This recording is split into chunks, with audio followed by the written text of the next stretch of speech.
चुनाव नतीजों के बाद अब साफ हो चुका है कि बहुजन समाज पार्टी अपने दम पर अकेले है। वह लोकसभा का चुनाव और विधानसभा के चुनाव है वो लड़ेगी। बहुजन समाज पार्टी के अध्यक्ष बहन मायावती जी ने महाराष्ट्र चुनावों को लेकर भी अब संकेत दे दिए हैं कि वो अकेले अपने दम पर ही चुनाव लड़ेगी। महाराष्ट्र में विधानसभा के, आप सभी जानते हैं कि महाराष्ट्र में विधानसभा के चुनाव की तारीखों का ऐलान अब कभी भी किसी भी वक्त है वो हो सकता है। अलग अलग पार्टियां, जो छोटी छोटी दल है वो तो प्रत्याशी भी घोषित है वो करना शुरू कर चुके हैं। कई राजनीतिक पार्टियां बड़ी है वो भी अब गठबंधन को लेकर तैयारियां वो जोरों शोरों से कर रही है। तो ऐसे में साफ नजर आ रहा है कि महाराष्ट्र की राजनीति के अंदर आगामी दिनों के अंदर चुनावी रणभेरी कभी भी किसी भी वक्त है वो बच सकती है। चुनाव आयोग कभी भी तारीखों का ऐलान है वो कर सकता है।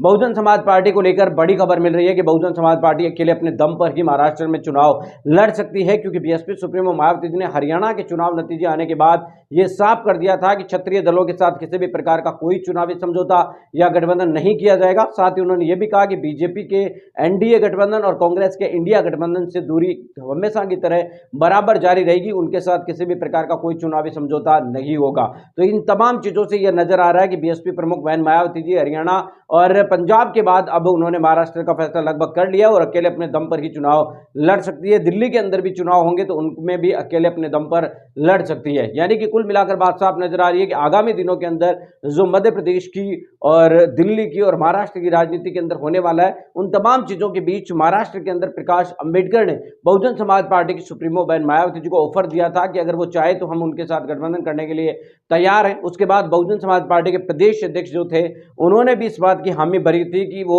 प्रकाश अंबेडकर ने अगर ऑफर दिया है तो उनके साथ गठबंधन करने के लिए तैयार रहेंगे। लेकिन इन तमाम घटनाक्रमों के बीच बीएसपी अध्यक्ष मायावती जी ने दिल्ली के अंदर पंजाब और हरियाणा के साथ ही कुछ राज्यों के पदाधिकारियों को बुलाया था। उनके बैठक करने के बाद उन्होंने बाकायदा ट्विटर से ट्वीट करते हुए लिखा कि अब किसी भी क्षेत्रीय दल के साथ, और आपको बताने की कोशिश करें तो बीजेपी कांग्रेस के साथ किसी भी प्रकार का कोई चुनावी समझौता गठबंधन नहीं होगा। तो इससे यह नजर आ रहा है कि महाराष्ट्र में बीएसपी अकेले अपने दम पर लड़ेगी, किसी भी पार्टी के साथ कोई चुनावी समझौता नहीं